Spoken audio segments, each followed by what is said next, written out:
Go back where you came from, boy. I was born in Washington, D.C. Same country as you, officer. I'm reaching into my inside jacket pocket.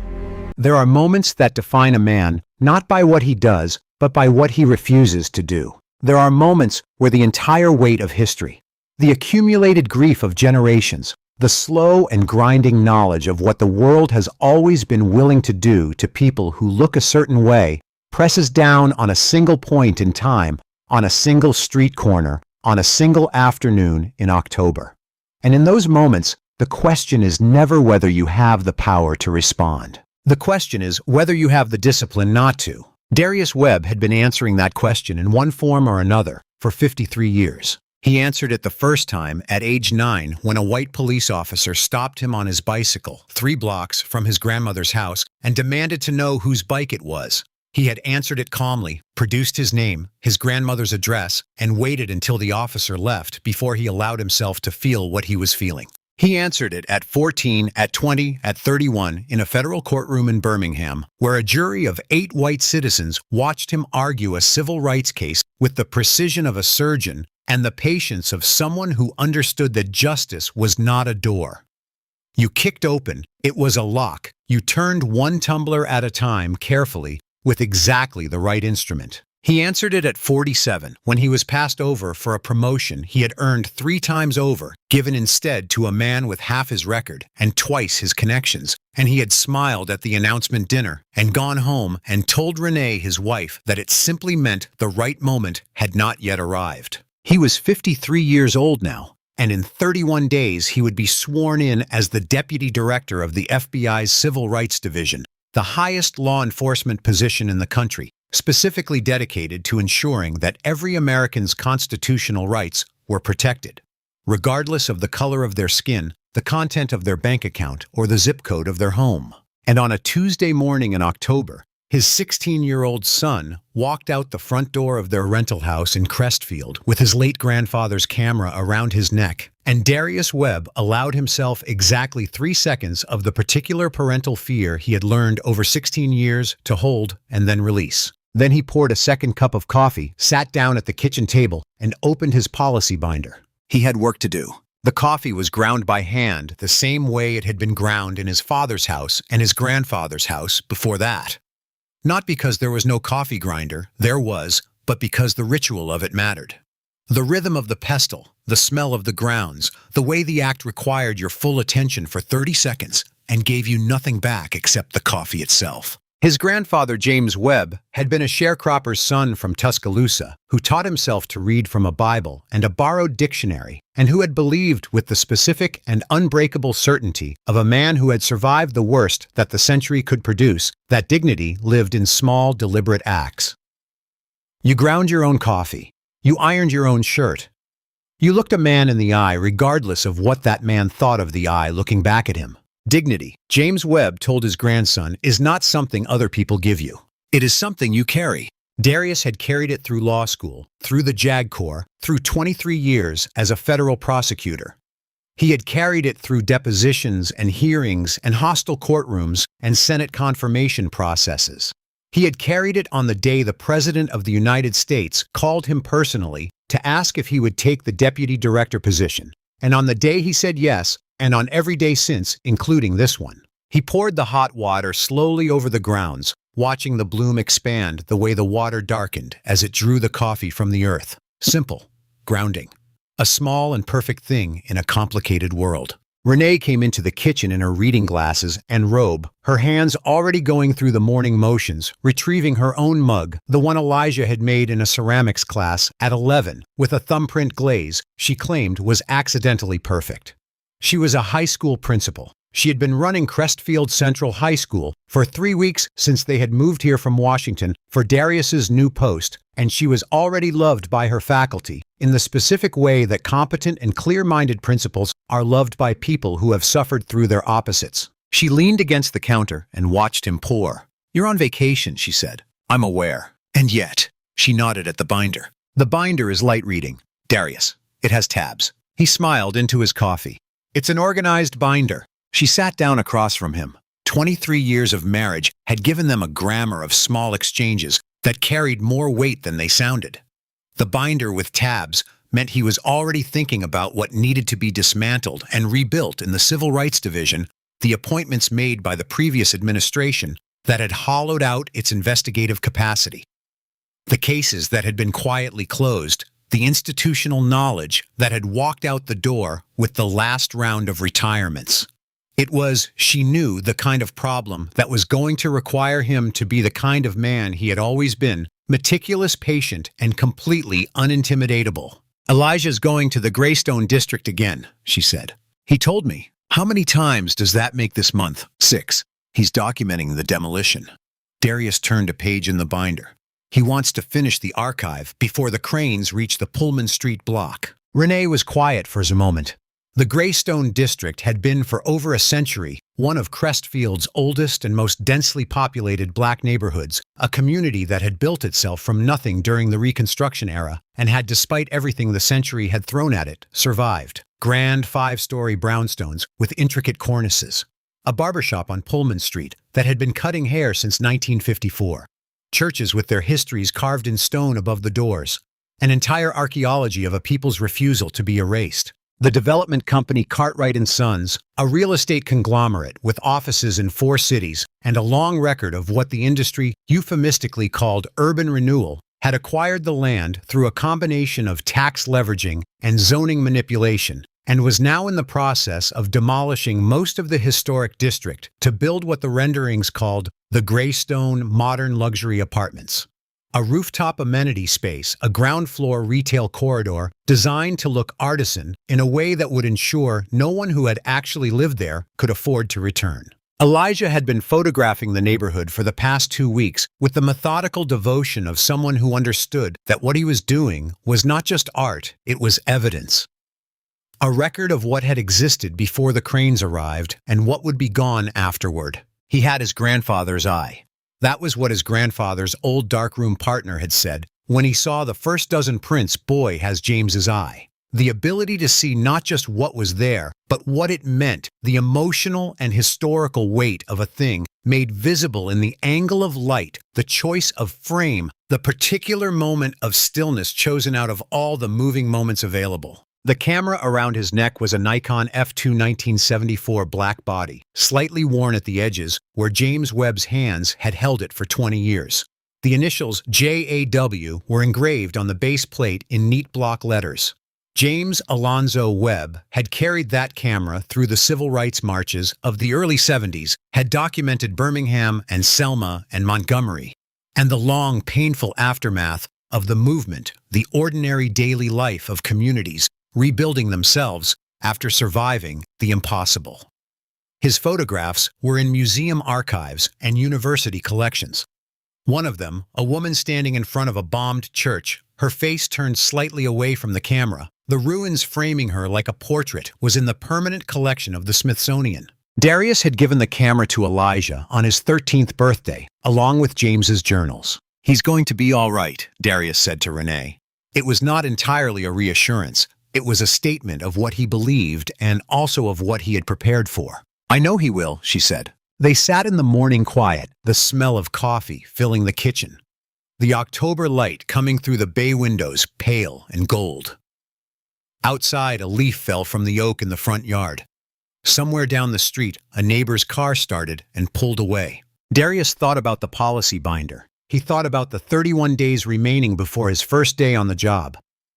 He thought about all the people in all the cities whose constitutional rights had been violated in the last 4 years while the Civil Rights Division had been underfunded and understaffed and led by people who did not believe in its mission. He thought about his son walking east through the October morning with his grandfather's camera around his neck. He turned a page in the binder. Elijah felt the city breathe. He had been walking for 20 minutes, moving east from the neat suburban grid of their rental neighborhood, a world of sprinkler systems and freshly painted shutters and cars that cost more than the houses they were parked in front of, into something older and denser and more honest. The air changed as he walked. The smell of the suburban morning, that particular blend of cut grass and dryer exhaust, gave way to brick dust and diesel, and the faint sweetness of a bakery somewhere on a cross street. He had his grandfather's journals in his back pocket, a habit he had started the first week he began photographing Greystone, not to read while he walked, but to carry. the weight of them, the specific small heaviness of James Webb's handwriting, and James Webb's observations pressed into the back of his jeans like a reminder. The Greystone district appeared in stages the way cities always did if you paid attention. First, the grid widened slightly, the blocks longer, the trees older and bigger, their roots cracking the sidewalks into a broken mosaic. Then the brownstones began 5-story row houses with elaborate cornices. The stonework darkened by a century of weather, but intact, the carved details leaves acanthus scrollwork, the occasional face or shield still sharp enough to catch the morning light. Elijah lifted the Nikon and framed a facade, the interplay of shadow in the carved stone, the way the early October sun raked across the surface at a low angle that turned every groove into a line of darkness. He adjusted the aperture. Click. The sound was not digital, it was mechanical. A real shutter opening and closing, the specific small percussion of a machine doing exactly what it was built to do. He moved further into the neighborhood. He stopped to photograph the barbershop on Pullman Street, the pole still turning in the morning light, the window decorated with the kind of hand-lettered signage that had been made by the same family for 3 generations. Inside, a man he knew by now as Mr. Calvin Greer, 72 years old, the 3rd generation to run the shop, was sweeping the floor before moving the broom in slow, unhurried arcs. Through the glass, Calvin Greer looked up and saw Elijah on the sidewalk with the camera. He raised his broom handle slightly in greeting. Elijah raised a hand back. He moved further. 2 blocks east, the demolition equipment was visible above the roof lines, the long yellow arm of a crane, the boxy silhouette of an excavator. The machinery was not moving yet. This was still the early morning, the crews not yet on site, but its presence was inescapable, the way a threat is inescapable even when it is not yet in motion. A week ago, the equipment had been 3 blocks further east. In another week, it would be here on this block. Elijah set up on the corner of Greystone Avenue and Pullman Street. He framed a shot in the foreground, the ornate ironwork of a gate that stood in front of one of the oldest row houses on the block, 1889, according to the cornerstone which Elijah had already photographed twice from different angles. In the background, 2 blocks away, the crane arm visible just above the roofline of the intervening brownstones. The temporal compression of it, 1889, in the foreground, demolition in the background, was the photograph he had been trying to make for 2 weeks. The light was right. The angle was right. The shadow of the ironwork fell across the sidewalk at exactly the degree that made the texture of the old stone readable from the ground up. He was adjusting the aperture ring, the satisfying click of it, the specific joy of a mechanical instrument doing its job, when he felt the prickle on the back of his neck. He had felt it before. Every black boy who has been on the receiving end of a police stop has a specific somatic knowledge of what it feels like in the seconds before the stop begins. A shift in the quality of the air, a change in the ambient sound, the particular awareness of being observed that precedes being approached. He lowered the camera slowly, deliberately, keeping his hands where they could be seen. The cruiser had slowed to a crawl 10 feet away from him, rolling at walking pace along the curb. The windows were up. He could see the officer inside watching him, not the camera him. The cruiser stopped. The window came down. Officer Craig Voss had been on the Crestfield Police Department for 9 years, and in those 9 years he had learned a great number of things about how to do his job the way he wanted to do it, and face no consequences for doing so. He had learned that certain neighborhoods were what his captain Gerald Marsh called high-attention zones, which meant that aggressive policing there was not only permitted but encouraged, and that complaints from residents of those neighborhoods moved through the internal review process and came out the other side as unsubstantiated with a frequency that Captain Marsh referred to in more candid moments as the system working. He had learned that the body camera on his chest had a specific set of procedures for activation that could be followed or not followed depending on the circumstances, and that the paperwork surrounding non-activation was thin enough to be navigable without difficulty. He had learned that a certain kind of composure in a young black man was something that made him specifically more aggressive rather than less. That a boy who did not flinch, who spoke carefully, who knew his rights was a kind of affront to the authority he believed he represented. He had not learned in 9 years what it felt like to face a consequence. He looked at the boy on the corner, dark hoodie, jeans, a camera that looked expensive. Standing still on a public sidewalk, doing nothing that constituted any offense in a neighborhood where residents had filed 17 complaints against officers under Captain Marsh's command in the past 2 years. He got out of the cruiser. "What are you doing here?" he said. It was not a question. It had the grammatical form of a question and none of the intent of one. It was an accusation delivered in the interrogative mode. Elijah said, taking photographs. His voice was steady. This was not bravery in the dramatic sense. It was trained steadiness, the product of years of preparation, of his father sitting across from him at the kitchen table and walking through scenarios with the patience and precision of a man who had spent his career thinking about exactly these moments. State facts calmly. Do not offer more than is asked. Keep your hands visible. Look at the badge number. Badge number 4417. Voss's eyes were moving not to Elijah's face, but over him. The hoodie, the camera, the jeans, the sneakers. The calculation being done was not a legal calculation. It was an aesthetic one, a reflexive sorting of the world into the categories Voss had been trained formally and informally to apply. On the sidewalk, Voss said, "Yes, sir. On the public sidewalk. You got ID?" "Yes, sir." Elijah reached slowly into his back pocket, announcing the movement before he made it, keeping his other hand visible, the Nikon hanging at his chest by the strap. He produced his school ID. Voss looked at it, ran it through the system. The system returned nothing. No warrants, no priors, no flags of any kind. He handed the ID back. He did not get back in his cruiser. "That your camera?" "Yes, sir." "Looks expensive." "It belonged to my grandfather." Voss looked at the camera the way men like Voss look at things that belong to people like Elijah, with the particular scrutiny that requires no basis except the belief that the scrutiny is justified. "You got proof of that." "There's no receipt. It was given to me as a gift." "Your grandfather just gave you a $3,000 camera." "My grandfather was a photographer. He left it to me when he died." Voss took a step closer. Elijah did not step back. He kept his hands visible and his eyes on badge number 4417. Across the street, the door to Calvin Greer's barbershop opened. Greer stepped out onto the stoop, not approaching. Just present, his arms folded, his face carrying the specific expression of a man who has watched this particular scene more times than he can count. On the corner to the north, a woman in a house dress had stopped sweeping her front step and was watching. Behind Elijah, from somewhere he couldn't see, without turning his head, a phone's camera shutter clicked on. Tiny and electronic, the sound of something being documented. Voss was aware of being watched. Rather than moderating his behavior, this awareness had the effect of intensifying it, as if the audience required a performance. "I'm going to need you to put the camera down," Voss said. Elijah looked at him. "It's private property, officer." "I said put it down." "You don't have—" "I'm detaining you for investigation of suspected theft. Camera goes on the ground." There was a long pause. The kind of pause that happens when every person present understands that a line is being drawn that has no legal basis, and that the drawing of it is itself the point. Elijah reached up slowly, unclipped the strap from one shoulder, and lowered the camera carefully to the sidewalk. He kept his hands visible.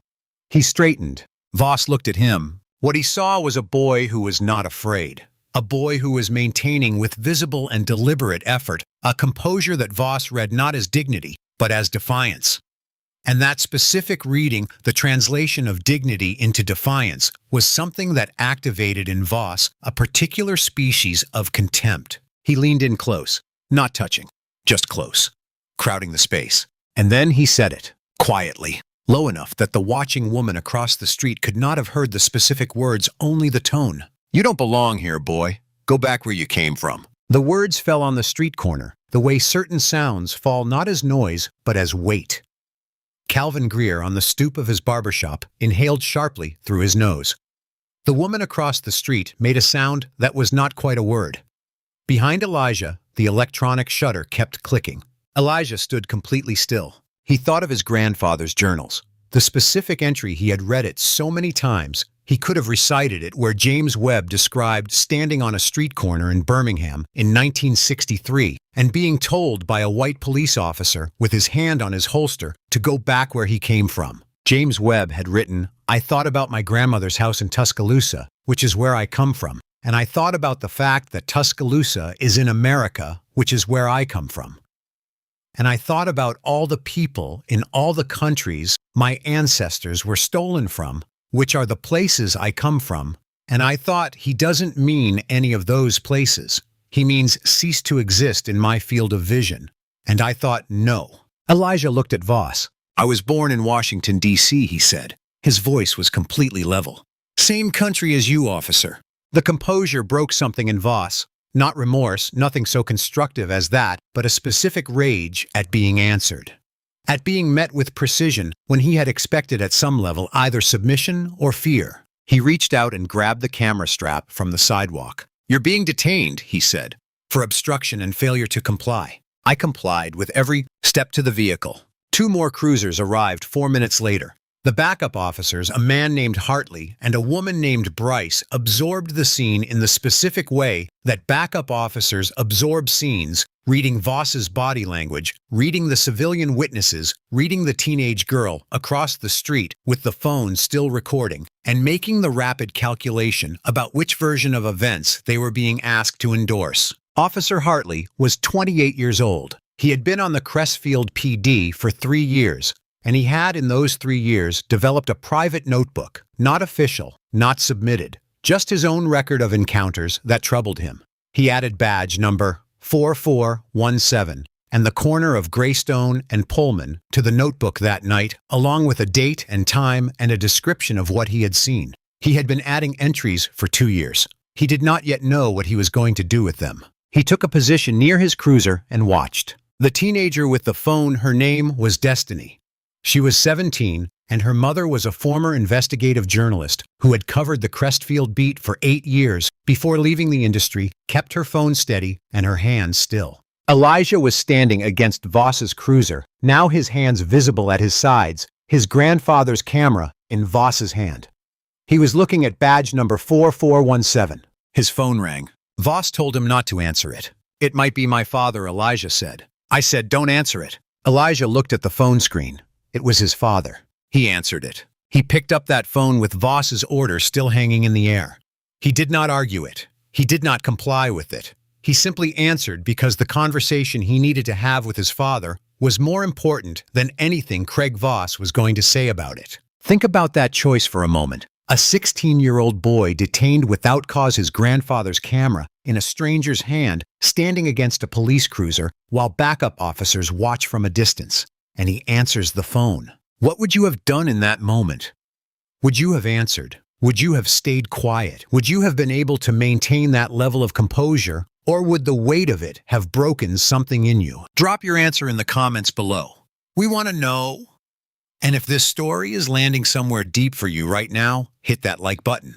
It helps more people find stories like this one. And stories like this one need to be found. Dad. His voice was the voice of a boy who had been prepared for exactly this moment and was using every piece of that preparation. Corner of Greystone and Pullman. Officer badge 4417. He said, go back where you came from. 3 sentences. Precise.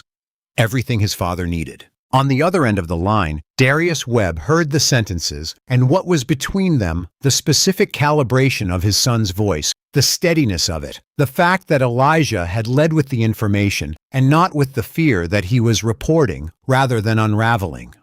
He heard the backup of 2 cruisers in the background. He heard Voss saying something. He set down his pen. He took his car keys from the hook by the door. He said to Renee, who was in the kitchen, Elijah, Greystone and Pullman. 4 words. She heard everything in them. Go, she said. He drove east through the October morning in his gray button-down shirt and dark slacks. The same clothes he had put on when he sat down with his policy binder. Civilian clothes, nothing visible on him that announced what he was. A middle-aged black man in a sensible car. He drove the speed limit. He turned at the intersections without haste. He was thinking in the specific and focused way he thought when he was working about what he needed. He needed to see the scene. He needed to assess the specific situation. He needed to know what had been said, what had been done, what could be documented. He needed to be a father, and he needed to be with equal and simultaneous precision the instrument that this moment required. He had not been angry in the driving sense of the word, the hot, impulsive anger that does things before thinking them through, since he was in his late 20s.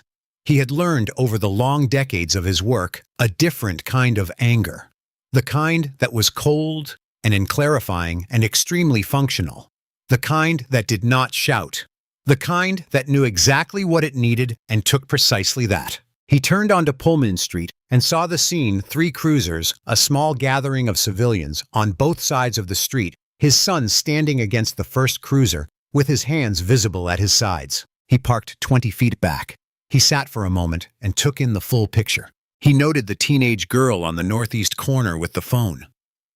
He noted Calvin Greer on the barbershop stoop. He noted the position of the 3 officers Voss closest to Elijah, the backup officer designated Hartley, near his own cruiser. The 3rd officer positioned at an angle that suggested she was not entirely comfortable with where she was. He noted that his son's camera was in Voss's hand. He noted his son's posture: straight hands, visible face composed, not broken. He got out of the car. He walked toward the scene at a measured pace, his hands visible at his sides, and he said clearly from 6 feet away, "I'm his father." "What's the charge?" Voss turned and looked at him the way men like Voss look at black men who ask that question with the specific dismissiveness of someone who has never in his career faced a consequence for dismissing people who asked it. "Sir, this is an active law enforcement situation. I need you to step back." "I'm his legal guardian," Darius said. "I'm asking what my son is being charged with." "I said step back." "I heard you." Darius did not step back. He stood at a distance that was legally compliant and physically unmovable. "My son was photographing a public sidewalk. Under 42 U.S.C., Section 1983. A person has the right to record police activity in a public space. What is the legal basis for this detention?" Voss stared at him. The recitation of the specific statute, not paraphrased, not generalized, but the precise United States Code citation, delivered in a tone of complete conversational normality, was not what Voss had been prepared for. He had been prepared for argument, or deference, or outrage. He had not been prepared for precision. "Who are you?" Voss said. "I'm his father," Darius said again. "I'd like you to tell me the legal basis for detaining my son." He was failing to comply. "He complied," said a voice behind them. Calvin Greer had stepped off his stoop and was standing on the sidewalk. His arms still folded, his voice carrying the absolute authority of a man who has been in this neighborhood for 72 years and has nothing left to be afraid of. He complied with everything. "I watched the whole thing." Voss turned. His jaw tightened. "Sir, stay out of—" "I'm a witness," Greer said. "You asked," he answered. "He put the camera down when you told him to, and then you said—" "That's enough," Voss said. "What you said?" A silence landed on the corner, the kind of silence that has witnesses in it. Voss called for an additional unit. His voice had a specific tightness in it. Now the tightness of a man who can feel the situation shifting beneath him, but whose instinct is to add force rather than recalibrate. Darius looked at his son. Elijah looked back at him. There was a communication in that exchange that required no words, a father confirming that the son was all right, and the son confirming that he was, and both of them understanding what was about to happen. Darius reached slowly into the inside pocket of his jacket. "I am reaching into my inside jacket pocket," he said, clearly loud enough for everyone present to hear, both hands visible. "I'm retrieving my credentials." He produced a slim leather wallet, dark brown, the edges soft with years of use, the leather worn at the corners. He held it in both hands, facing Voss, and then he opened it. The afternoon sun was at the angle that photographers know, the late morning October sun, raking and golden, the kind of light that finds every surface and makes every edge clear. It caught the face of the shield directly. The shield was gold, not the pale yellow of a standard field agent's badge, but the deep saturated gold of the Deputy Director's shield, the office of the Deputy Director of the Federal Bureau of Investigation, Civil Rights Division, Department of Justice. The seal was precise. The eagle at the top wings spread the stars, and the lettering engraved deep into the metal, DOJ above and FBI Civil Rights below the division designation in the arc at the bottom. In the credential window beside it, the official photograph, the kind that is taken in a federal building by a government photographer who understands the difference between a photo that communicates information and a photo that communicates authority. The photo showed a man in a dark suit with the kind of bearing that comes from 20 years in federal law enforcement and 30 years of knowing exactly who he was. The man in the photo looked out of the credential window with the composed and completely unintimidatable expression of someone who had been in rooms more significant than a street corner on a Tuesday morning. The man in the photo was standing in front of Craig Voss right now, in the same suit with the same expression. Voss looked at the badge. He looked at it for 5 full seconds. The crowd on both sides of the street was completely quiet. Officer Hartley, standing by his cruiser, had gone very still. The woman in the house dress across the street had put her broom down. Calvin Greer on the sidewalk said very softly, not as a performance, but as the involuntary expression of a man who has waited a long time for a moment like this, Lord have mercy. Voss's face went through several things in those 5 seconds. Not one of them was wisdom, exactly not the genuine reckoning that would require in the weeks and months ahead a great deal of sustained reflection. But something moved across his features, the recognition that the specific story he had been telling himself, the story in which he was always the authority, and black men in civilian clothes were always subject to it, had just encountered a fact that did not fit. Darius did not gloat. He did not raise his voice. He did not perform satisfaction because he was not performing anything. He closed the wallet with one hand unhurried and looked at Voss. I begin my position as Deputy Director of the FBI Civil Rights Division in 31 days. His voice was the voice of a man reading a sentence from a policy document, clear, precise, free of heat. And I'm going to remember badge number 4417. He put the wallet back in his inside jacket pocket. He looked at the camera in Voss's hand. Voss, after a moment that lasted several years in the internal experience of everyone watching, handed the camera to Darius. Darius turned the camera over carefully, checking the lens, the body, the advance lever. He looked at the engraving on the base plate, JAW. He checked that the film had not been exposed. He found it intact. He handed the camera to Elijah. Elijah took it by the body, the way his grandfather had taught him, never by the strap, always by the body, and held it at his chest. Then Darius took out his personal phone and made a call. "Marcus," he said when the call connected. "It's Darius Webb. I have a situation. I need 2 agents and a documenter at the corner of Greystone Avenue and Pullman Street in Crestfield. I need it logged under potential civil rights violation, Title 18, Section 242. A pause. His voice stayed level. "And tell them to bring a second documenter. There is phone footage from a civilian witness that I want independently preserved and logged." He listened. 30 minutes is fine. He hung up. He looked at Voss, then at Officer Hartley, then at Officer Bryce. He said to no one in particular in the same level voice, "All 3 of you need to remain on scene until the agents arrive." None of them said anything. The 2 FBI agents arrived in 27 minutes. They were professional in the way of people who have done this kind of work before, efficient, quiet, thorough.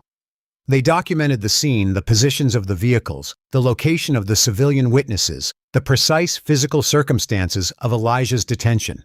They took a formal statement from Calvin Greer, who gave it with the composed certainty of a man who has been waiting 72 years for someone to ask. The teenage girl, Destiny, had not moved. She had kept her phone recording through everything. The documenter walked her through the formal process of voluntary evidence preservation, and she transferred the footage with the specific poise of someone who understood exactly what she was handing over and exactly why it mattered. Officer Hartley gave a statement. It was not a statement that helped Craig Voss. Darius stood with his son during the documentation process, close but not hovering, present in the way that fathers who know what they are doing are present, available, without intruding, steady, without performing.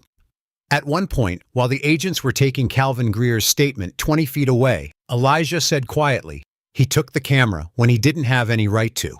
"I know," Darius said. "Grandpa's camera." "I know." A long pause. Around them, the October morning continued its work, light moving across the brownstone's leaves, releasing from the trees in the occasional small gust the distant mechanical sounds of the demolition equipment beginning its day 2 blocks east. "Did you know it was going to go like that?" Elijah asked. "I knew what I had," Darius said. "I knew what he had. I knew what the law said. The rest," he paused, "the rest was math." Elijah was quiet for a moment. Then Grandpa would have photographed it. The badge in the light. Darius looked at his son. "He would have," he said. And it would have been exactly right. That evening, the footage was on 3 local news stations. By midnight, it was national. The frame that anchored every broadcast was the same the moment when Darius opened the wallet and the morning sun caught the face of the shield and the 5 seconds that followed and Voss's face. The teenage girl had held the shot perfectly, the angle clear, the faces readable, the badge visible. It was in the way of certain pieces of footage, both a record and a judgment. The Crestfield Police Department's Public Affairs Office released a statement at 9 p.m., calling it an isolated incident, currently under internal review. The language was the language of departments that have issued the same statement before and know the specific combination of words that implies accountability while committing to nothing. The FBI press liaison released a counter-statement 30 minutes later. The incident was under federal investigation as a potential civil rights violation under 18 U.S.C. Section 242. The investigation was being assigned to the FBI field office's Civil Rights Desk. The statement was 4 sentences long and contained the words federal investigation, which the Crestfield Police Department's statement did not. Captain Gerald Marsh called his union representative at 11:45 p.m. Craig Voss sat in his apartment and watched the footage of himself on 3 different news channels. He watched it the first time with the disbelief of a man who has never faced a consequence and cannot yet fully process that he is about to. He watched it the second time with a specific cold clarity beginning to form behind the disbelief. He watched it the third time with his union rep on the phone, who was explaining in the measured tones of someone who had navigated these situations before. But not quite like this one, that the situation was complicated by the specific identity of the man Voss had encountered. He's not just FBI, the union rep said. I know that now, Voss said. He's the incoming deputy director, Civil Rights Division. A long pause. How was I supposed to know that, Voss said? There was a silence on the line that was in its own way a kind of answer. 3 weeks later, an elderly woman named Estelle Greer Calvin's sister-in-law, 74 years old, a retired school librarian, contacted the FBI field office with a request for an appointment. She brought with her, in a leather binder that was visibly old and carefully maintained, 11 years of handwritten records, dates, badge numbers, officer descriptions, outcomes, weather, time of day. Every police interaction she had witnessed in the Greystone District since 2014 documented with the precision of someone who had understood from the beginning that no one else was going to keep the record. 17 documented patterns, the same cluster of officers, the same types of stops, the same outcomes, complaints, filed complaints, lust in review, suspects released without charge but not without incident. The signatures of a campaign conducted over 11 years to make the Greystone District uncomfortable enough that its residents would leave. The FBI investigator assigned to the case, Special Agent Carla Donovan, 41, who had spent 8 years building pattern of practice investigations, sat with Estelle Greer for 4 hours on the first interview. She said at the end of it, "How long have you been keeping this?" Estelle Greer said, "Since my nephew was stopped for the first time." He was 14. Carla Donovan looked at the binder. "And you've just been waiting." Estelle Greer looked at her with the specific patience of a woman who has outlived a great many people's certainty that nothing would ever change. "I was waiting for the right door," she said. Estelle Greer kept that notebook for 11 years. 11 years of writing down dates and badge numbers and descriptions alone with no guarantee that anyone would ever read it on the faith that the record itself mattered. That the truth needed to exist somewhere, even if it was only in the handwriting of a 74-year-old retired librarian in a leather binder in her living room. Think about what that takes. What would you have done? Would you have kept the record? Would you have believed through 11 years of silence that the door would eventually open? Drop your answer in the comments below. And if Estelle Greer's faith in justice, quiet, private, patient, unbroken, means something to you, share this story with someone who needs to hear it. And subscribe our channel so you don't miss what comes next. What Carla Donovan and her team found in the 8 weeks that followed Estelle Greer's first interview was not a single corrupt officer operating in isolation. It was an architecture. Captain Gerald Marsh had been running the Greystone District's policing operation for 11 years with the specific goal of making the neighborhood inhospitable to its current residents, in order to accelerate the development process that was going to make certain people very wealthy.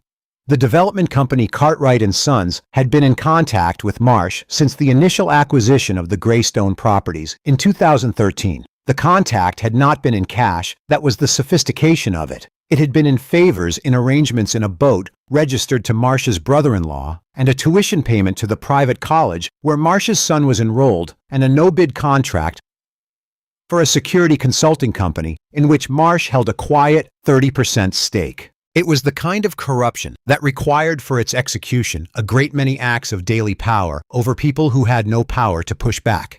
It required officers who would follow orders without asking questions or who had been selected specifically because they shared the operational philosophy. It required a complaint review process that could be manipulated from above. It required the confidence that no one with the authority to stop it would ever look. What it had not accounted for was a 16-year-old boy with his grandfather's camera on a corner on a Tuesday morning, or the boy's father. Craig Voss was offered a cooperation agreement. He took it because the alternative, a full federal trial on civil rights charges, with Darius Webb as the incoming head of the office conducting the investigation, was not an alternative that his union rep or his lawyer recommended. His testimony took 4 days. It was thorough, detailed, and visibly expensive to him in ways that went beyond the legal consequences. He described in the precise and affectless language of a man who has agreed to say the whole thing out loud, the full architecture of Marsh's operation, the coaching sessions, the falsified review outcomes, the development company contacts, the arrangement by which complaints disappeared. He described in the same flat voice what he had said to Elijah on the corner of Greystone and Pullman Street. The courtroom was very quiet when he said it. Officer Hartley submitted a voluntary corroborating statement. He had been keeping his own private record for 2 years. He handed over the notebook, not a binder, just a standard composition book, the kind you buy at a drugstore, to Carla Donovan's team, and it corroborated Estelle Greer's records at 13 separate data points. Gerald Marsh was indicted on 4 federal counts: deprivation of civil rights under color of law, conspiracy, obstruction of justice, and bribery of a public official.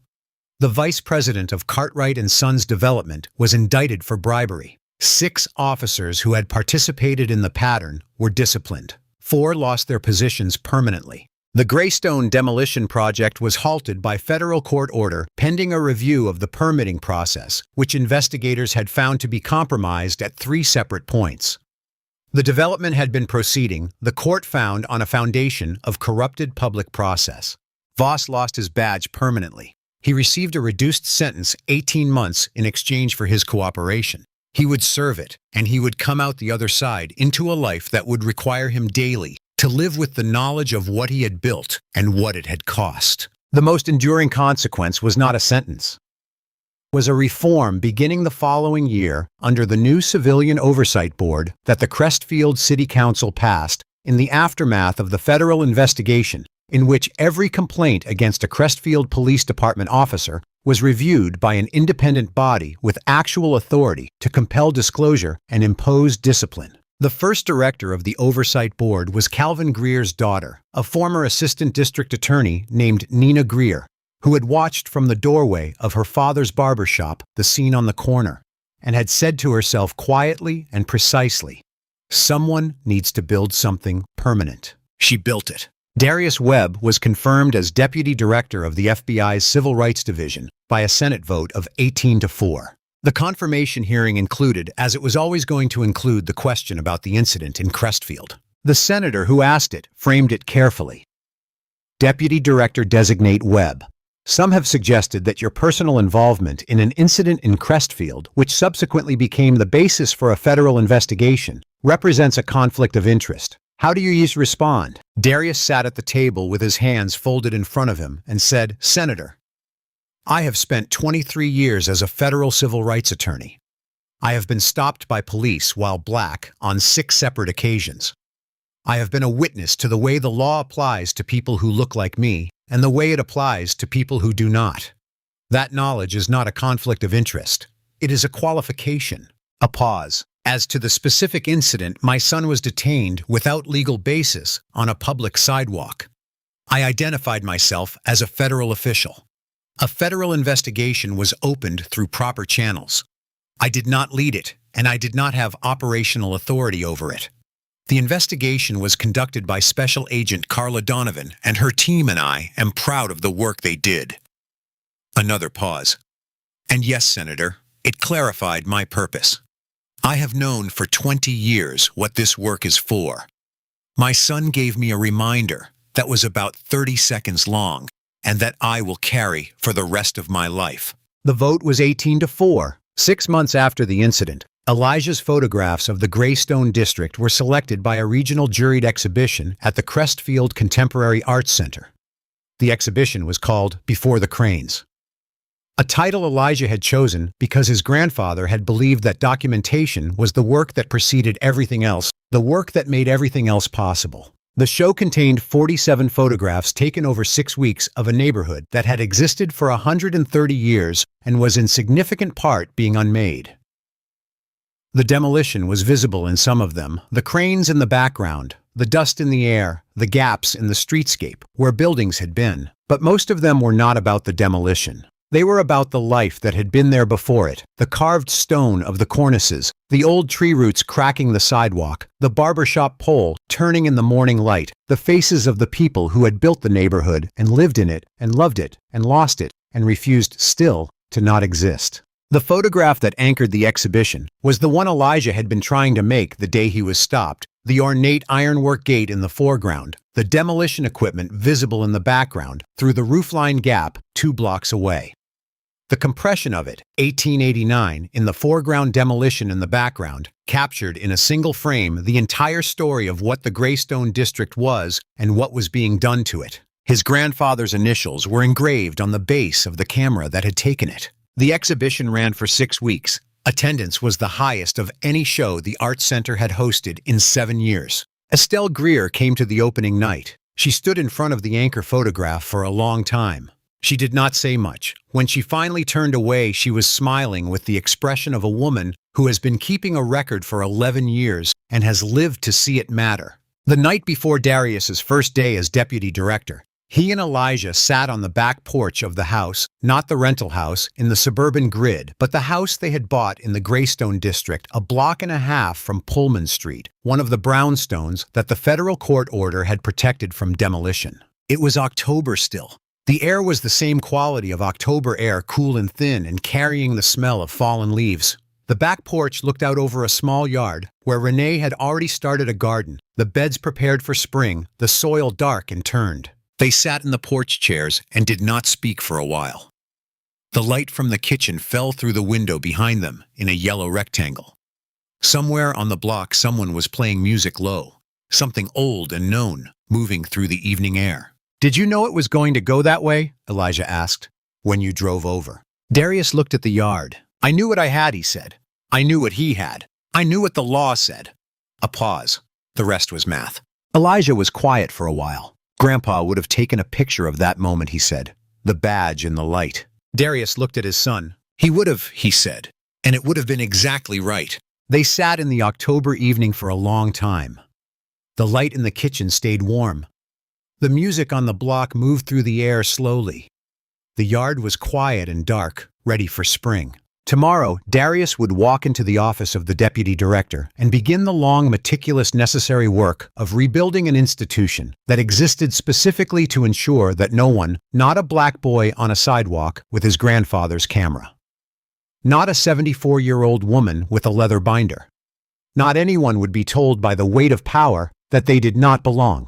He had been carrying this work his whole life. He was ready. Justice does not always arrive with fanfare. Sometimes it arrives in the shape of a leather wallet opening in the morning light, and 5 seconds of silence, and a 17-year-old girl who held her phone very still. Sometimes it arrives in the shape of a notebook kept for 11 years alone on faith. Sometimes it is a boy who doesn't flinch. The machine that Craig Voss and Gerald Marsh had built did not fall because of one man with a badge. It fell because of Calvin Greer on the stoop, and Estelle Greer in her living room, and Officer Hartley in his composition book, and Nina Greer building something permanent out of what she had witnessed, and Carla Donovan and her team working through 8 weeks of documentation with the patient precision of people who understand that truth requires assistance.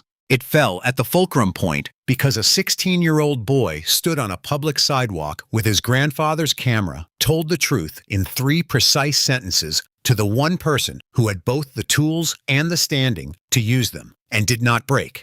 His grandfather had carried the camera through Birmingham and Selma and Montgomery, had stood on corners like this one 60 years ago, and documented what the world was doing to people who looked like him. The camera still worked. The record was still being made. That is not the end of anything, but it is, without question, a right beginning. If this story moved you, if Elijah's composure, or Estelle Greer's 11 years of faith, or the moment the badge caught the light meant something to you, please hit the like button. It takes 1 second, and it helps this story reach more people who need to hear it.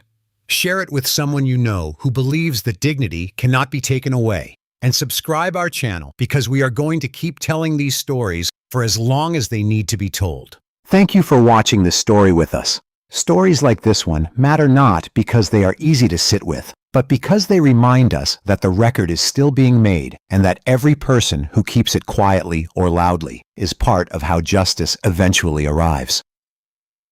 We are grateful for every one of you who stays until the end. See you in the next one. Extended scenes.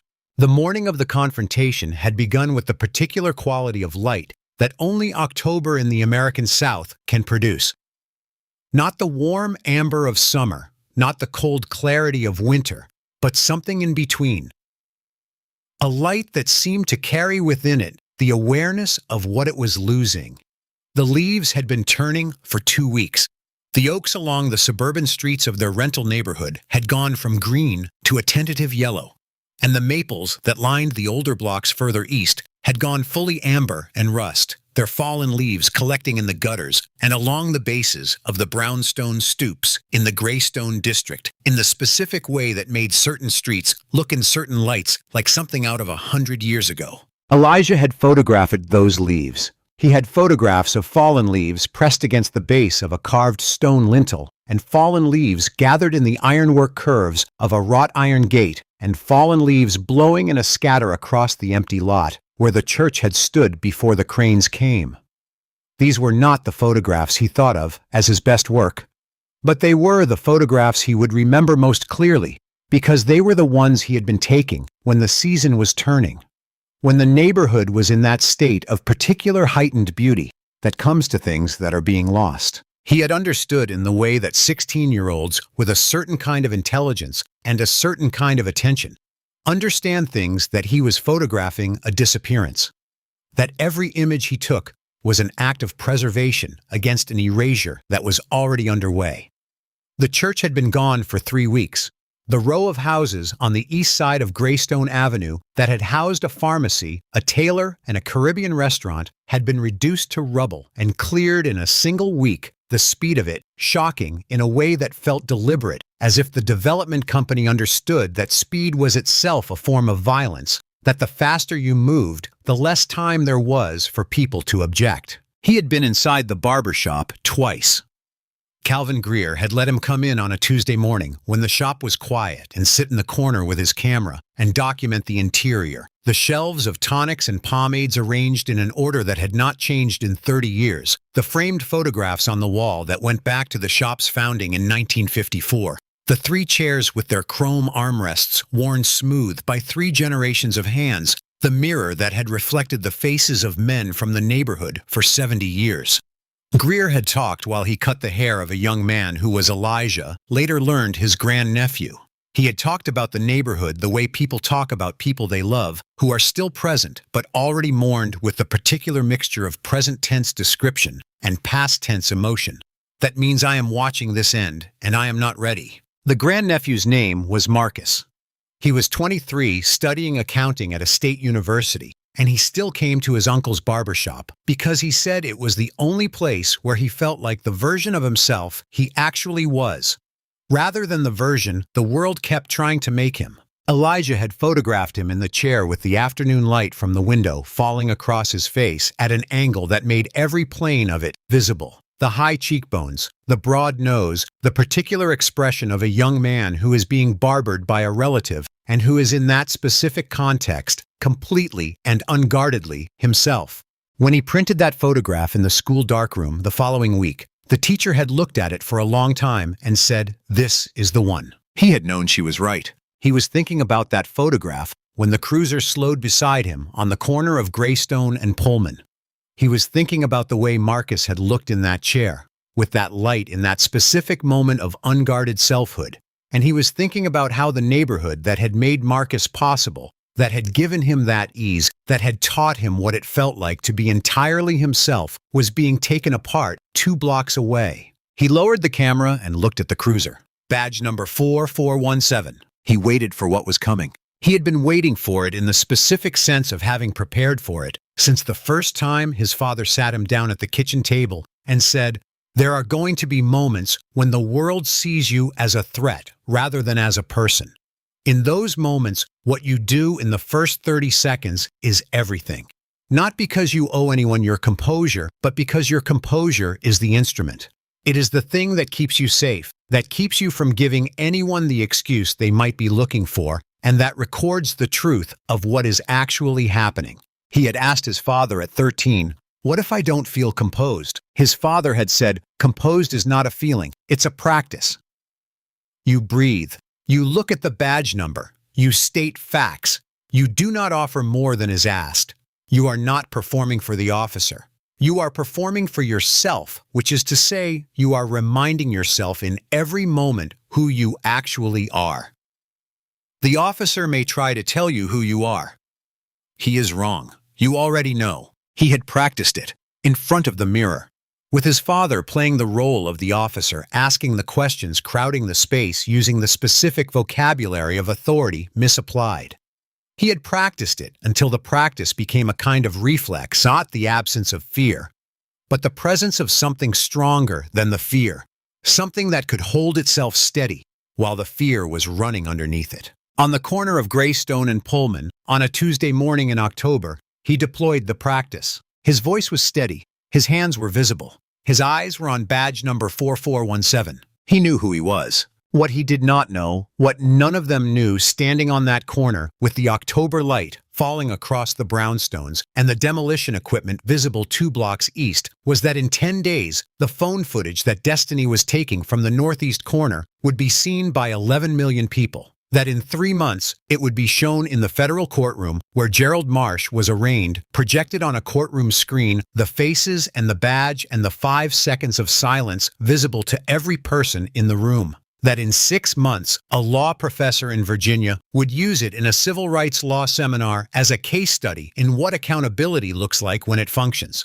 That in a year, a young woman named Nina Greer would show it to the city council as Exhibit A in her argument for civilian oversight, and that the council moved in the specific way that facts combined with footage can move even the most cautious of deliberative bodies would pass the reform. He did not know any of that.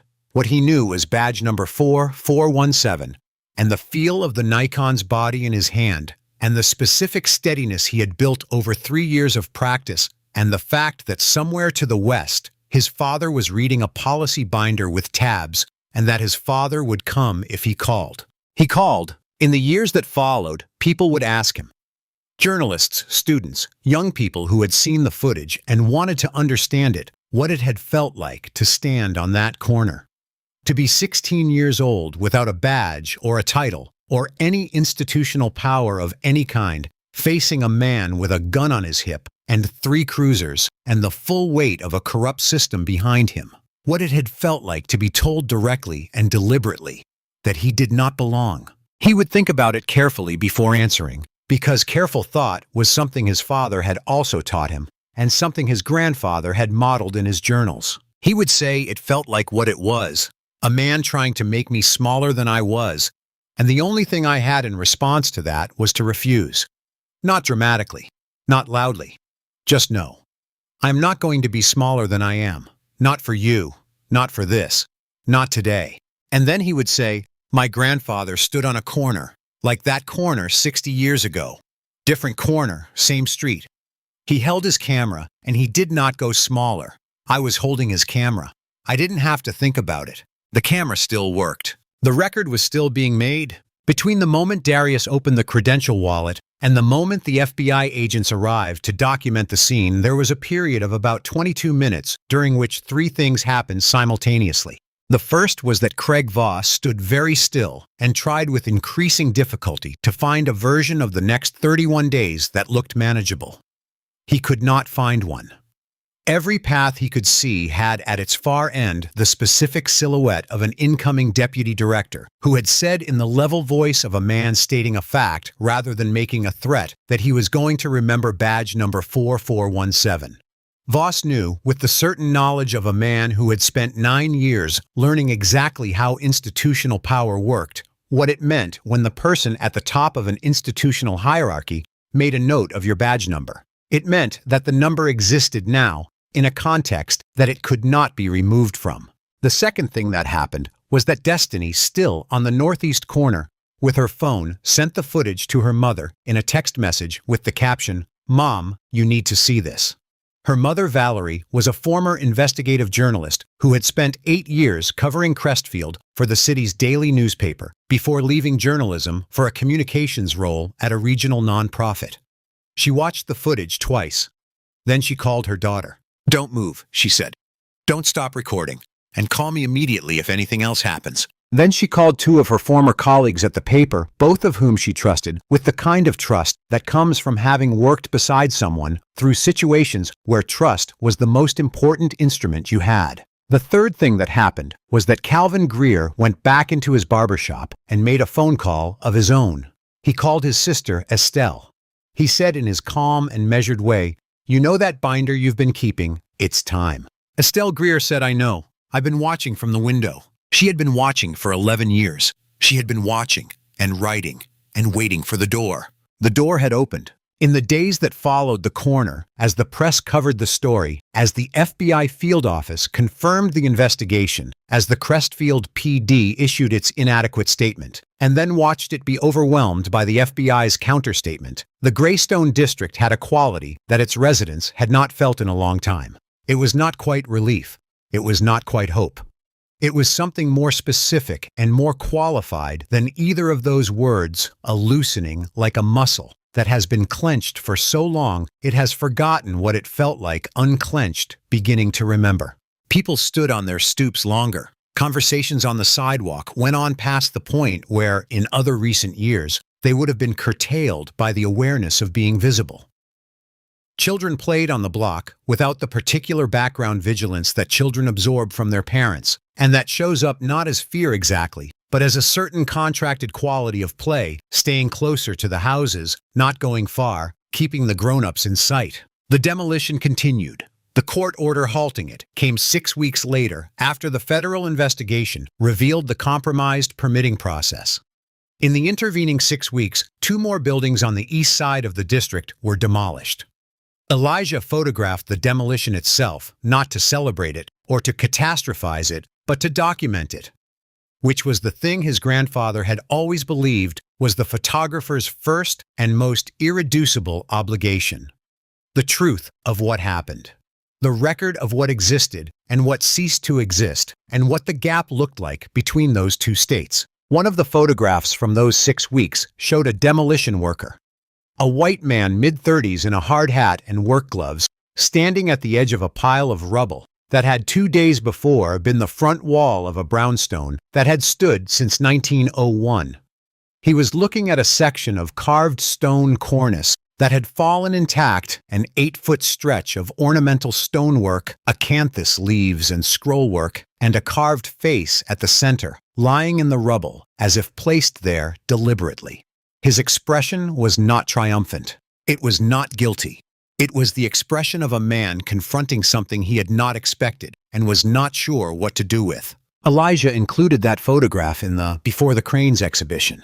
It was the only one that showed the demolition directly. At the opening night, a man who introduced himself as a city council member stood in front of that photograph for a long time. He said to Elijah, "This is the one that's going to stay with me." Elijah said, "Good. That's what it's for." He was 16 years old. He had his grandfather's camera around his neck and his grandfather's journals in his back pocket. He knew who he was. The record was still being made. Darius had told him when he gave him the journals on his 13th birthday, "Your grandfather documented what was. You are going to document what is, and somewhere, someday, someone else is going to document what comes after. That's not a consolation. That's just what continuation looks like. The work doesn't end. The people who do the work keep changing. The work itself keeps going. He had told him dignity is not something other people give you. It is something you carry. And then he had handed him the camera. The weeks after the corner had a different texture than the weeks before it. This was true for Elijah, and it was true for Darius, and it was true in different but related ways for Calvin Greer and Estelle Greer and Officer Hartley. And in a way that no one in the Greystone district was particularly interested in attending to for Craig Voss. For Elijah, the difference was not dramatic. He was 16 years old, and he had been prepared for what happened, and the preparation had worked. He had not been hurt. His grandfather's camera had not been damaged. His father had come. The system, when the right person was present to activate it, had functioned. These were not small things, but they did not constitute a transformation, because Elijah had not needed transforming. He had known before and after who he was, and what the world was, and what the work was. What changed in the weeks after was the quality of his attention when he returned to Greystone to photograph. Before the corner, he had been documenting a neighborhood. After it, he was also documenting something else, the way people moved when the particular weight of the specific kind of fear, the fear of arbitrary power, the fear of the state deployed against you without cause, was for the moment lifted. The way children played when they were not carrying their parents' vigilance in their bodies. The way old men sat on stoops when they were not calculating the cost of visibility. He photographed those things too. The photograph of Marcus in his uncle's barber chair remained in his own estimation the best single image in the exhibition. But the photograph that generated the most discussion among critics, among viewers, among the people who came in organized groups from schools and community organizations, was a photograph he had not planned and had almost missed. It showed Estelle Greer at the exhibition's opening night, standing in front of the anchor photograph. She was looking at the ironwork gate and the demolition crane in the background. And her expression, the expression of a woman who had been keeping a record for 11 years and had lived to see the door open, was something that the critic from the regional paper described in a review that ran the following week as the most complex, single human expression he had seen captured in a photograph in the past decade. He described it at length, the patience in it, the grief, the vindication, the awareness that vindication and grief are not opposites, and the thing underneath all of that which he struggled to name and finally called a species of exhausted joy. Elijah had been in the right place at the right moment with the right camera. He had his grandfather to thank for the camera, and his father for the preparation, and Estelle Greer for 11 years of keeping the record and being present for the moment when it mattered. When the photograph was published first in the newspaper review, then in a wider national spread, several people reached out to ask if it was available for purchase. Elijah donated the proceeds from the print sales to the Civic Oversight Board that Nina Greer was building. He did this without drama, without announcement, because his grandfather had believed that good work was its own announcement. For Darius, the weeks after the corner were weeks of dual occupation, the simultaneous work of preparing to take the deputy director position and the work of being with appropriate distance and caution, aware of the investigation that the incident had set in motion.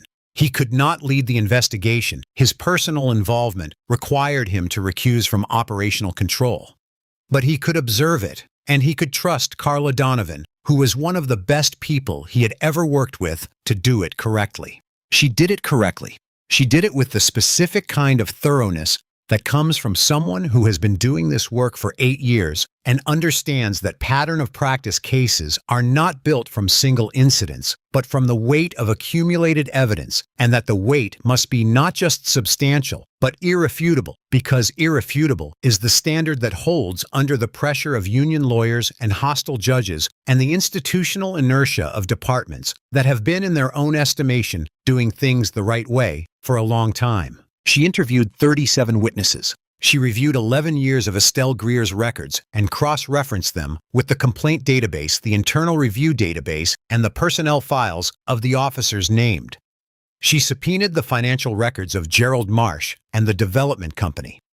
and found in those records the architecture of what had been done, the favors, the arrangements, the quiet 30% stake in the security consulting company, the college tuition payment, the boat. She built the case the way a good case is built, one document at a time, one witness at a time, one fact checked against another fact until the structure was solid enough to stand up to anything that would be thrown at it. Gerald Marsh, when he was arrested on a Wednesday morning in November, said nothing to the arresting agents. He had been in the business long enough to know that saying nothing was the only appropriate response. His lawyer, retained the same morning, issued a statement calling the charges politically motivated and promising vigorous defense. The defense lasted 6 weeks before the cooperation agreement came. Marsh was 61 years old, and he had a son in college and a wife who had believed for 26 years of marriage that he was one of the good ones. The cooperation agreement offered him the chance, in exchange for full disclosure, to serve a sentence that would allow him to eventually go home to something rather than nothing. He took it. His testimony, in combination with Voss's testimony and the documentary evidence that Carla Donovan's team had assembled, constituted an account of 11 years of deliberate, coordinated civil rights violations conducted for private financial benefit that the federal prosecutor called in her closing argument the most comprehensive example of corruption she had encountered in 16 years of civil rights prosecution. The jury deliberated for 3 days. They found Gerald Marsh guilty on all 4 counts. The developers received fines that their attorneys had negotiated down to a level that would not materially affect the company's operations. The prosecutorial team considered this an inadequate outcome and said so publicly. Darius, in his role as deputy director, directed the Civil Rights Division to review the legal framework governing corporate accountability in cases of this type, with an eye toward recommending legislative changes that would make the financial consequences of this kind of corruption commensurate with the harm caused. It was a long-term project. It would outlast his tenure. That was not a discouraging fact. That was just what systemic work looked like, ongoing, multi-generational, conducted by a series of people who each did their portion and trusted that the portions would accumulate. His grandfather had believed in accumulation. His grandfather had spent 20 years photographing what the world was doing to people who looked like him. And his grandfather had believed that the photographs mattered even when no one could see how they mattered, because the truth had to exist somewhere in order for it to eventually be found. Darius believed that too. It was not a comfortable belief.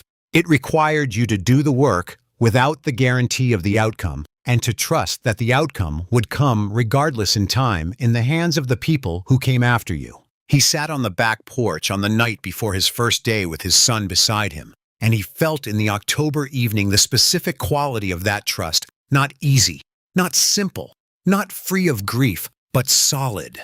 As solid as the brownstone walls around them, the walls that had stood for 100 years, and by the intervention of a federal court order, and the evidence assembled by Carla Donovan, and the 11 years of records kept by Estelle Greer, and the 3 precise sentences spoken by a 16-year-old boy into a phone on a Tuesday morning, were going to stand for at least a while longer. The record was still being made. He would make it tomorrow from the office of the deputy director. Elijah would make it on Saturday with his grandfather's camera in the neighborhoods that remained. Estelle Greer would make it in her leather binder until the day came when the binder was no longer necessary, until the oversight board was strong enough and the accountability was real enough, and the system was trustworthy enough that a retired school librarian in Crestfield, Mississippi, didn't need to keep the record herself, because the record was being kept by the institution the way it always should have been. That day was not today, but it was a right beginning. Darius looked at his son in the October dark. Elijah was sketching in the notebook he always carried. Quick gesture drawings, the shapes of things he wanted to photograph. His pencil moved with the same specific intention that his grandfather's had moved over 30 years of journals. There was a continuity in that pencil, a lineage. Something passed from hand to hand across a century that was larger and more enduring than any single moment, any single corner, any single officer, with his hand on his gun and his certainty that the world arranged itself according to his will.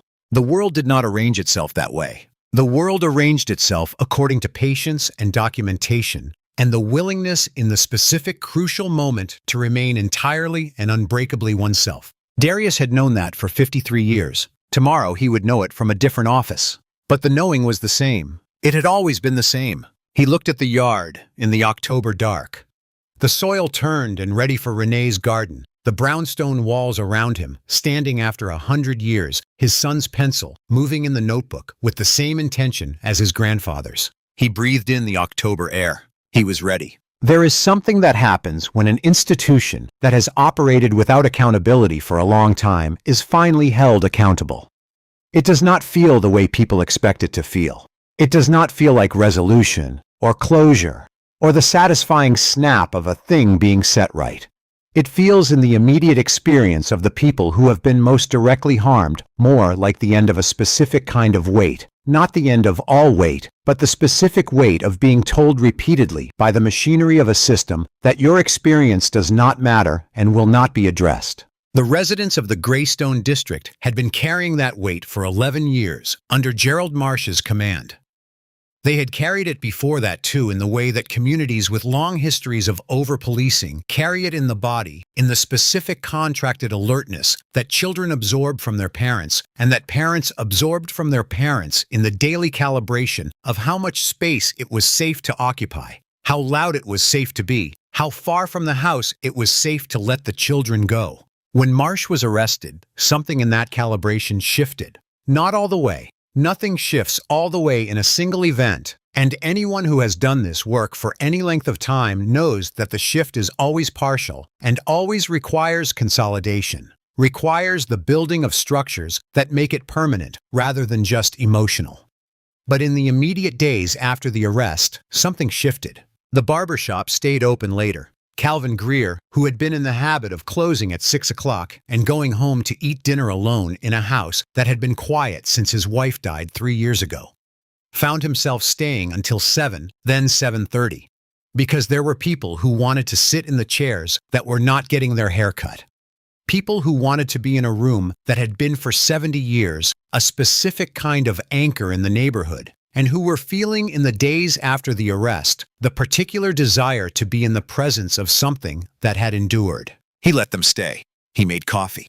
He listened. People talked about the things they had been through, the stops, the searches without cause, the complaints they had filed that went nowhere, the specific incidents, the names, the badge numbers, the dates that they had been carrying for years without anywhere to put them. Some of them had Estelle Greer's notebooks to thank for the fact that their specific incident was in the record.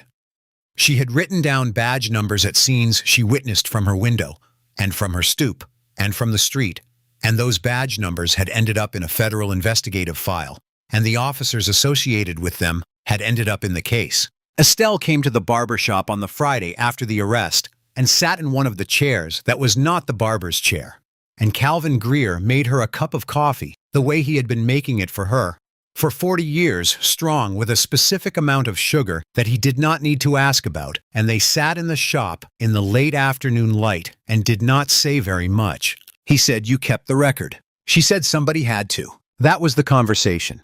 It was also all the conversation that was necessary. In the weeks that followed, Estelle Greer was contacted by journalists, by civil rights organizations, by law students doing research, by a documentary filmmaker in New York who was working on a project about civilian accountability documentation. She declined most of the requests for interviews. She agreed to speak with Carla Donovan's team when they needed her, and she agreed at Carla Donovan's suggestion to submit a written account of her documentation methodology to the Citizens Oversight Board as a model for civilian documentation practices. She wrote the account in her careful, precise handwriting, the same handwriting that had filled 11 years of notebooks. She described the methodology not as heroism, but as practice. You pay attention, you write down what you see, you include the date and the time and the weather. Because context matters, you do not editorialize because the facts are sufficient. You keep the records in a place where they will not be lost, and you wait. You wait for the right door. Nina Greer, building the oversight board in the year after the case, included Estelle's methodology document in the board's founding materials, along with a framed copy of the first page of the first notebook, January 14, 2014. Tuesday. The incident that had prompted Estelle to begin keeping the record. Her 14-year-old nephew stopped on his bicycle 3 blocks from her house and questioned for 20 minutes by an officer who had no cause for the stop and who made the boy late for school and who filed no report and faced no consequence. The nephew's name was Marcus. He was 29 now, with a degree in accounting and a job at a firm in a city 300 miles away. He drove home twice a year to visit his family in Greystone. The first time he came home after the arrest, he sat in his great-aunt's kitchen and looked at the empty shelf where the binders had been. "Where are they?" he asked. "Federal evidence," she said. "They made copies for the house, but the originals are in the case files." He was quiet for a moment. "You started them because of me," he said. She looked at him. "I started them because somebody had to," she said. "You were just the moment when I understood that." He stayed for dinner. He helped her with the dishes. He drove back to his city the next morning, and he drove the way people drive when they are carrying something that is not quite grief and not quite gratitude, but somewhere in the specific territory between the two. Something that has no clean name, but that sits in the chest with a weight that is also paradoxically a kind of lightness. His great-aunt had kept the record for 11 years. The record had mattered. He thought about that the whole drive home. There are photographs of the Greystone district that were taken in 1924, in 1952, in 1968, in 1989, in 2009, and now in 2024. If you line them up, which Elijah did as part of a companion piece to the Before the Cranes exhibition, what you see is not decay, or not only decay, but also persistence. The same brownstones in the same positions, occupied by different people in each decade, but always occupied, always inhabited, always carrying within them the specific quality of a place where people have chosen to build their lives and to stay. The carved cornices are there in every photograph. The ironwork gate is there in every photograph. The barbershop pole was installed in 1954 and appears in every photograph after that year turning. What you also see in the comparative exhibition is what has been lost. The church that was demolished before the court order. The row of businesses on the east side of Greystone Avenue. The large Victorian house on the corner of Pullman that had been a community center for 40 years before it was condemned on what Carla Donovan's team later determined was a fraudulently obtained condemnation order, one of several procedural corruptions that the investigation uncovered in addition to the policing patterns. Elijah titled the comparative piece "The Same 100 Years." He was not sure it was his best work as a photographer, but it was the work he was most certain was necessary. The work that put the single moment in its context, that showed what the corner of Greystone and Pullman was and had been and was still becoming and would still be in some form after everything. His grandfather had believed in context. James Webb had written in his journals, "A photograph is always a fragment. The photographer's job is to choose the right fragment, the one that in its incompleteness tells you more than the whole would tell you. But the whole also has to exist somewhere so that the fragment can be understood as part of it. That's why you keep shooting. That's why you keep the record. Not every photograph is the right one, but every photograph is part of the context that makes the right one possible." Elijah had read that passage so many times he no longer needed to look it up. It was in him, the way certain things are in you, when you have absorbed them before you fully understood them, the way a melody you heard as a child is in you, available without retrieval, present without being summoned. He picked up the Nikon one more time the morning before his father's first day as deputy director and went back to Greystone. The October light was the same. The ironwork gate was still standing. The barbershop pole was turning. Down the block where the demolished church had been, there was an empty lot that the city had now taken into public ownership as part of the legal settlement, and that a community organization organized by Greystone residents in the months after the arrests was planning to develop into a small park and community gathering space. He photographed the empty lot. He photographed the space where the church had been, the absence of it, the way the sky was visible in a gap in the streetscape where sky had not been visible before. He photographed the ironwork gate one more time in the same light, from the same angle, the demolition equipment no longer visible in the background, because the court order had halted it. He wound the film. He took the shot. The shutter clicked the specific small percussion of a mechanical instrument, doing exactly what it was built to do, preserving a fragment of the world against the erosion of time. His grandfather's initials were on the base plate. The record was still being made.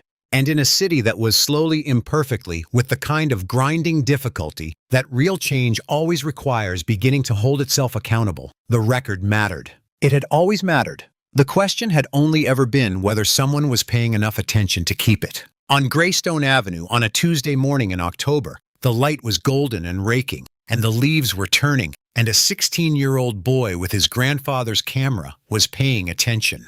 He always had been. He always would be. That was the inheritance. That was the continuation. That was enough. If this story moved you, if Elijah's composure, or Estelle Greer's 11 years of faith, or the moment the badge caught the light meant something to you, please hit the like button. It takes 1 second, and it helps this story reach more people who need to hear it. Share it with someone you know who believes that dignity cannot be taken away.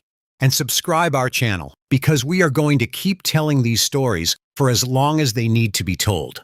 Thank you for watching this story with us.